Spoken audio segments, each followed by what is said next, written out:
This is going to be a review of SummerSlam 2017. I only watched the pay-per-view. I didn't watch the pre-show.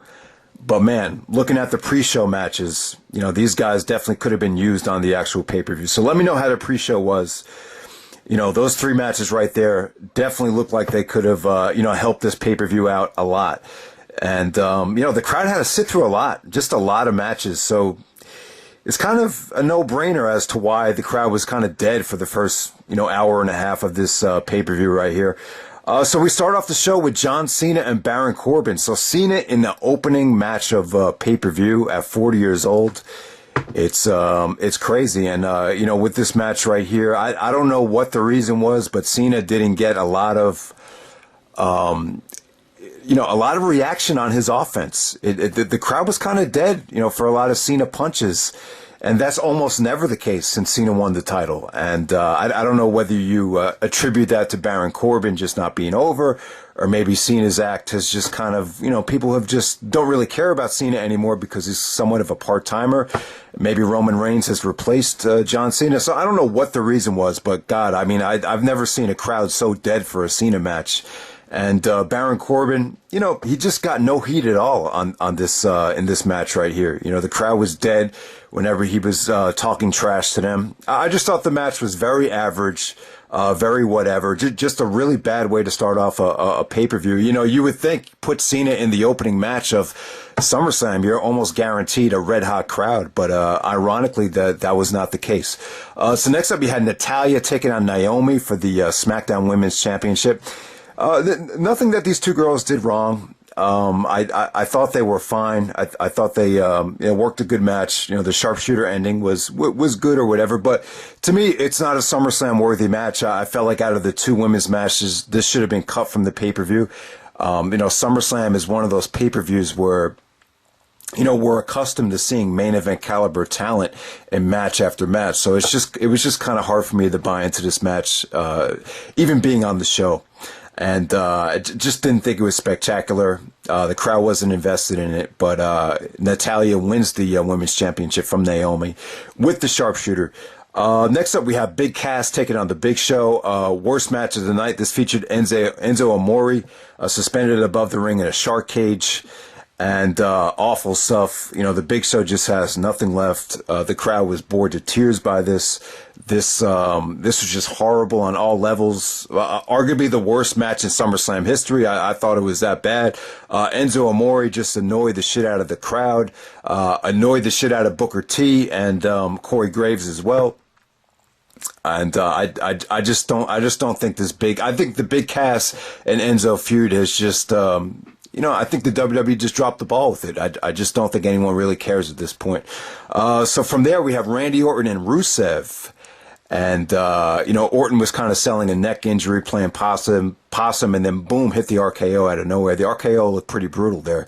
But at the same time, this match right here between Orton and Rusev, I thought they made a good call making this a squash. Orton had lackluster performance at Battleground against Jinder Mahal in the Punjabi prison. And then people hated the Rusev and Cena match, the flag match. So both guys lost. And at the same time, their matches were critically, panned. So not a lot of momentum going into this match. It was kind of just filler. And so that's what it was. So they had Orton win the match with the RKO. So yeah, man, the first hour and a half, this might have been the first hour and a half of this SummerSlam might have been the worst hour and a half of SummerSlam history. I would say it was that bad. So from there, you had Sasha Banks taking on Alexa Bliss. They really looked like they were setting up for a, the heel turn from Bayley. They had Bayley kind of give Sasha a dirty look backstage. Bayley cut that promo in Toronto where the fans were just crapping on her about thanking the fans for supporting her injury, and it just seemed like they were booing her here during the backstage segment. So I expected Bayley to come out and turn on Sasha, but that didn't happen. So Sasha and Alexa Bliss. Now, crowd was pretty into Alexa. She looks good. She's short, but at the same time, she's sexy and blonde. So I see the appeal to Alexa, but I don't know. Her matches, are kind of a downgrade from what we saw from the women last year on Raw. Sasha and Alexa had a good match, but nothing spectacular. Crowd was a little bit feisty here, but it was a hard-fought match. There was some good transitions into the bank statement from Sasha. So good women's match, but nothing spectacular. Sasha wins the belt for the 4th time, and the Alexa Bliss title reign surprisingly comes to an end. So next up, we have Finn Balor taking on Bray Wyatt. They gave this match away for free on Raw, but at the same time, they were able to make people care about it with Bray Wyatt bringing out the blood and building up the demon finally coming back in Finn Balor. So I thought the story was good. I thought the crowd legitimately wanted Finn Balor to get the revenge on Bray Wyatt. But at the same time, these two guys didn't really have the chance to deliver. Bray's act to me is just getting stale. It just seems like every single feud he's in, I feel like he's cutting the same promo on each and every opponent since Cena, since Jericho, and now you got, Finn Balor, Seth Rollins. It just all feels like the same feud with him.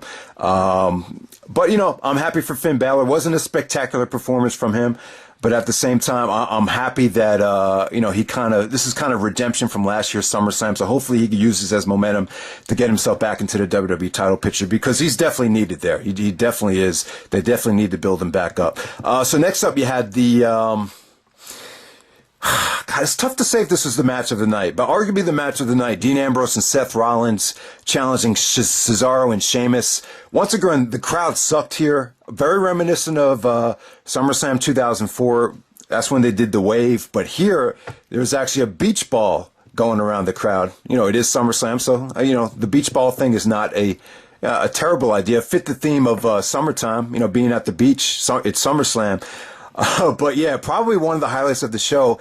And, Cesaro could kind of use this moment to kind of catapult himself into the next level. Maybe this could become his gimmick, like that no nonsense gimmick, that, takes the heat away from the crowd. And, he actually went into the crowd, took the beach ball and squashed it. So I thought that was awesome. And after that happened, the match definitely picked up. This got a lot of time. It was good. Seth Rollins worked his ass off here. He was bumping like a bitch for everyone. Cesaro had moments of greatness here, but it seemed like he did his best to kind of, stay heel. When the crowd was popping for the Cesaro swing, he transitioned it into a sharpshooter, which was kind of weird because it made you think back to the, the women's match. But, I thought these two teams, worked well together. I thought this was the finish of the year, man. The awesome Hurricane Rana from Rollins that sent Cesaro into Sheamus while Sheamus was trying to do the right noise, and Seth just super kicks the crap out of both of them. Ambrose hits the dirty deeds, and then boom, Rollins and Ambrose are the tag team champions. So, good match there. I could definitely see Ambrose and Rollins main eventing the next pay-per-view. And, it looks like we'll be getting some great, tag team wrestling featuring, main event caliber talent in the tag team title scene now that, Brock is still the champion. So yeah, they turned things around. The crowd wasn't easy on the match. The crowd just felt very, very spoiled. And, I'm just not a big fan of this Brooklyn venue. I just think it's run its course. We've gotten bad crowd after bad crowd 3 years in a row. So I wouldn't mind if the SummerSlam goes back to Los Angeles if that's what they want to do. But yeah, definitely an awesome finish right there. So next up, we have AJ Styles taking on Kevin Owens, with Shane McMahon as the guest referee. The AJ and Owens feud so far, overall, I would say it's been slightly disappointing. I think both AJ and Kevin have had better feuds over the last couple of years with different guys. But I think the feud has been good overall. I thought Shane brought some tension to this match. I thought there was great tension between AJ and Shane. Great tension, obviously great tension between Owens and Shane. I think Owens and Shane are going to have an awesome, feud down the road. Obviously, you probably envision it being a street fight, but I'm definitely looking forward to some great promos between Owens and Shane on SmackDown within the next couple months. However, though, I wouldn't say this is the best match they've had. This match is just missing that little something that could take it to the next level. I mean, most people are going to bitch about Shane, getting involved too much. There was way too much interaction between Shane and both guys that kind of, limited what they can do. These two guys could have had the classic. I was expecting this to be the match of the night, and it wasn't. The finish just didn't come off as well as I expected. However, though, like I said, I liked the tension between Owens and Shane. I thought they had some great spots. I thought there were some good near falls, but there was. The match definitely had some highlights. AJ hitting the Sal's Class, Kevin kicking out, Owens hitting the Papa Powerbomb. There was some rushed spots with Shane pushing Kevin, and then, AJ getting the schoolboy. I thought all of that was good stuff, but when the match ended, it just felt like it was an opportunity lost. Wasn't the classic that you would envision. I think it went a little bit higher, too high on the show for my taste. I think the crowd was kind of burned by this point, but, still good stuff. I thought Shane did a good job, but at the same time, it just, Shane's role kind of limited what they could do from a match quality standpoint. So next up, you have Jinder Mahal taking on Shinsuke Nakamura. You have Indian talent taking on a Japanese talent. It's a unique matchup. It's a match that has international appeal. This is the type of match you would have never seen 20 years ago in professional wrestling in the United States or even in the WWE. It's just, I don't know. I came on here to do the review, so let me say something, somewhat insightful, or try to say something insightful. I don't know how well this will go over, but I just think it's a little bit hypocritical on the WWE's part about how they're kind of on this diversity kick, because I just feel like the WWE and wrestling in the 80s and the 90s, it was kind of dominated by white Southern people or wrestlers or whatever. And I just feel like, now because, you have the technology, you can reach different companies. Our country's a lot more diverse now. It's like, oh, now, we'll give these guys a chance, or we'll give Ginger the title because, now we can make money from him. So I just think it's a little bit hypocritical on the WWE's part that they make, a guy like Ginger the champion now. Ginger as a whole, once again, it just feels like a generic, bodybuilder that came through the WWE developmental system, just going out there and wrestling the generic style match. Nakamura, it just doesn't work well with these guys that are, WWE, how should I say, just WWE, style guys. It's just not, it just, once again, just wasn't a great way to showcase Nakamura. New York City is a great, proving ground for Nakamura.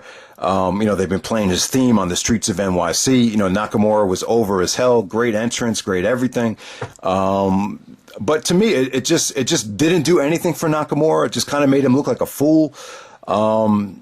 I just think Jinder is in the middle of having this JBL title reign where, the guy's just undeserving of being champion, but because of the gimmick, because of his, background, ethnicity background, they're just, they just want to cash in on him. And, that's what it's going to be right now. You're just not going to get good quality main events on SmackDown. It just seems like. So this might have been one of the worst title matches in SummerSlam history, the Jinder Mahal, Shinsuke Nakamura match. So next up, you have Brock Lesnar taking on Braun Strowman, Roman Reigns, and Samoa Joe.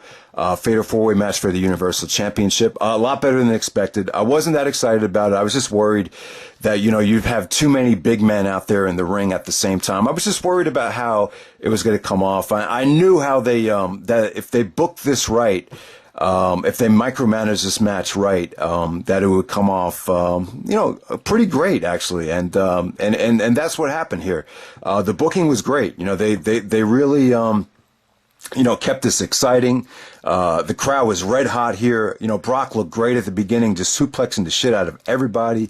Braun Strowman just, had a feast out there, suplexing Lesnar through multiple tables. And then they did the spot where he actually tossed a table onto Lesnar. And, it really felt like Lesnar was on the way out. They really did a great job of convincing you, because the way the crowd reacted, it was like, oh, does the crowd really know that Brock is leaving? Did I miss something on the dirt sheets or whatever? So it looked like Brock was going to be out of the match for good. Usually when they do that, they usually do the generic swerve and, bring the guy back. And that's what happened with Brock. But I kind of bought into maybe Brock's just not coming back and he didn't want to do the job or whatever. But yeah, Brock eventually did come back, and great stuff. They kept these guys somewhat separated throughout the whole match, so you didn't get a whole bunch of generic brawling with all 4 guys in the ring. They really timed this out perfectly, man, and just red hot finish after red hot finish, great kickouts. Definitely a great main event, man. And this is the hardest I've seen Brock work in ages. He looked like he had been through a war. And just definitely great stuff. So it seems like Brock will be going away for a while, and I think we'll just see Rollins and Ambrose probably main eventing a lot of the shows. So really quickly, let me just touch on the NXT Takeover event, which was a pretty good show. I mean, it was good. I thought NXT Takeover Brooklyn. All right, let me just roll up the match listing right here. Definitely worth going out of your way to see. Actually, I thought the best match of the night was Johnny Gargano taking on Andrade Aimas. I thought that was an awesome opener. Gargano is ripped right now. I mean, he's lean, kind of a little bit too skinny, but it's working for him, man. I thought the match that they had was awesome. That was an awesome way to start off the show. Once again, just to, when you keep things short and you don't burn out the crowd, it just seems like the shows just come off much better. Even the Sanity and Authors of Pain match, they got off to a slow start, but there was the Nikki Cross spot and the table spot were really, really, really good. And Sanity actually upsets the Authors of Pain, which is a match that was better than expected. Aleister Black and Hideo Itami, Kenta versus Tommy End for the indie diehards right here. I thought it was good. This actually felt like more of a Kenta type of Noah match, and I thought Aleister Black was a perfect opponent for Hideo Itami here, and very, very stiff. But it was just missing that extra something to get to the next level. Kenta seems like he's having a tough time connecting with the crowd still, but it's still good stuff. Hopefully Hideo Itami continues to grow as a heel, but so far. The match didn't do for him what I thought it would. When the match started, I was like, wow, this is going to be awesome. And by the time it ended, it just didn't hit the level I was expecting. Asuka and Ember Moon was pretty sweet. Asuka's title reign, I love title reigns that last a long time. And I don't like hot potatoing the belt. And because they've kept the belt on Asuka for a while, it's creating that extra special type of atmosphere that SummerSlam was missing. SummerSlam could have used, a match like this, with a red hot crowd. Well, the main event for SummerSlam was great, but this atmosphere probably stole the show from the whole weekend. The Asuka and Ember Moon. Ember Moon has a great look, and there was just so many times where you thought she would win the belt, and it just didn't happen. But Asuka holds on to the belt, and just came off great. Drew McIntyre and Bobby Roode, very polarizing match as far as star ratings go. I've seen some people give it like 4.25. I've seen other people give it like 2.5. I'm kind of in the middle. With Bobby Roode, he needs to be, even if he's in there with a great wrestler, the matches are only just going to be good. He's just a boring wrestler. It is what it is. I hate his entrance. I think it's way too over the top. To me, but he's going to have a great career. He's probably going to be on the main roster now. I think he's great friends with Triple H. You can see a lot of Triple H in him with his moveset and the way his body looks. He's definitely, I'm pretty sure, if Triple H can see that you grew up idolizing him, then he's going to be on your side. And I think that's going to be a huge factor in, Bobby Roode's push the next couple of years here as he gets elevated to the main roster, which I'm sure will probably happen now. But good performance from McIntyre, man. He kind of struggled to get the crowd on his side throughout most of the night. But I thought, I thought he wrestled a good match here. I thought towards the end, he pulled off some great stuff, and the match ended up being good. There's no way I'm going to say this sucked. It didn't suck. It was boring at times. They got off to a slow start. Great aftermath though, with Adam Cole coming out with Kyle O'Reilly, Bobby Fish. O'Reilly and Cole back together again. Came off great. Not the biggest Adam Cole fan in the world, but I'm happy for all three guys. All three guys have worked their asses off over the last 5 or 6 years in Ring of Honor, in Japan, wherever you want to say it. And I'm glad that they're finally getting their big break, as Ring of Honor just seems to be, kind of in a rebuilding stage right now. Just all I'll say about that. But yeah, NXT TakeOver to me was the better show, better crowd, kept it shorter and sweeter. SummerSlam got off to a dreadful start as far as the main pay-per-view goes. But, I would say it had three good matches. I thought at SummerSlam, the tag match with Rollins and Ambrose winning the titles was great. AJ and Owens had a good match, not great. And then the main event, the Fatal 4-Way, was red hot. I would say Brock retaining in the Fatal 4-Way was a great match. But other than that, I thought SummerSlam sucked aside from those three matches. And NXT TakeOver, definitely the better show, but not one of the better NXT TakeOvers in recent memory. All right, guys, I'll see you after Labor Day. So hopefully you enjoy the video and wish me luck.